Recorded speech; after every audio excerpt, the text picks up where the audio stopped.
Le 21 août 2015, la radio-télévision suisse SRF titrait sur son site web, je cite, « Le combat des USA contre l'OI ne fonctionne pas comme planifié. Le groupe terroriste OI, État islamiste, arrive toujours à s'approprier des terres ou au moins à les conserver en Syrie comme en Irak. Et cela alors même que le président américain Barack Obama a ordonné il y a un an une guerre aérienne contre l'organisation terroriste, selon SRF. Le fait est que depuis le début de la coalition anti-OI sous la direction des USA et le début de leurs attaques aériennes sur des positions de l'OI, ce dernier n'a pas été affaibli de façon notable. SRF explique cela en donnant la parole à un ancien chargé de formation en stratégie militaire, l'Américain Gary Anderson. Celui-ci aurait prétendu que les territoires occupés par l'OI ne pouvaient pas être reconquis avec uniquement des attaques aériennes et les troupes irakiennes. Mais cette explication est-elle plausible quand on voit comment la Libye a été complètement détruite en 2011 par les bombes de l'OTAN et comment le régime de Kadhafi a été renversé? C'est pourquoi se pose la question de savoir si le gouvernement américain combat vraiment des positions de l'OI comme il le prétend, ou s'il poursuit quand même un autre but. La réponse à cette question, le gouvernement américain l'a donnée lui-même.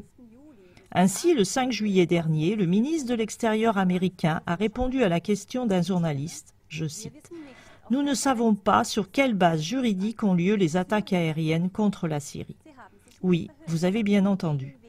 Contre qui les attaques aériennes sont-elles tournées? Pas contre l'OI comme on le déclare officiellement. Non, contre la Syrie. C'est donc ça le but réel. Le président syrien Bachar el-Assad a dit à ce sujet en mars 2015 dans une interview devant des journalistes russes, je cite, « L'armée syrienne, son matériel et ses bases n'ont pas été bombardées, certes, mais on bombarde l'infrastructure qui appartient au peuple syrien et cela a pour nous, le peuple et l'État, des effets négatifs. » Une autre réponse à la question de savoir si c'est vraiment possible que l'OI n'ait pas été affaibli de manière notable a été donnée par le président Assad dans cette même interview. Vous allez entendre maintenant sa réponse comme une contre-voix. La soi-disant coalition anti-ISIS effectue environ 10 attaques aériennes par jour en Syrie et en Irak. À cette coalition anti-ISIS appartiennent environ 60 pays riches. En même temps, l'armée aérienne syrienne, relativement petite en comparaison, entreprend environ 20 à 50 attaques aériennes par jour contre l'ISIS. Même si l'on n'est pas un expert militaire, on peut reconnaître à cela que la coalition anti-ISIS ne poursuit pas vraiment le but de combattre l'État islamique. Nous pouvons dire directement que la coalition anti-EI n'a lancé aucune véritable opération antiterreur jusqu'à ce jour. L'armée syrienne cause plus de dégâts à l'EI sur le champ de bataille en un jour que la coalition anti-EI en plusieurs semaines. C'est une supercherie. Et ce n'est pas seulement d'un point de vue militaire que la coalition anti-ISIS n'a pas de sens, mais aussi d'un point de vue politique, car une organisation antiterreur ne peut pas être constituée par les mêmes États qui soutiennent les terroristes. C'étaient les paroles de Bachar el-Assad.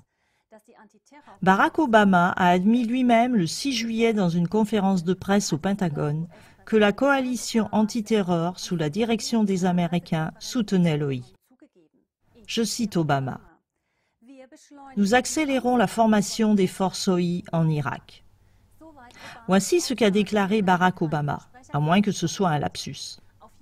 En tout cas, cette déclaration est toujours disponible sous cette forme sur la page YouTube de la Maison-Blanche. Quoi qu'il en soit, une chose est certaine. En apparence, le gouvernement américain combat donc l'OI. Mais ceci n'est qu'un prétexte pour continuer à travailler en toute quiétude à affaiblir et à éliminer complètement Bachar el-Assad et son gouvernement. Comme nous l'avons montré dans notre émission « La guerre américaine pour les ressources », le gouvernement des USA poursuit avec fermeté le but suivant.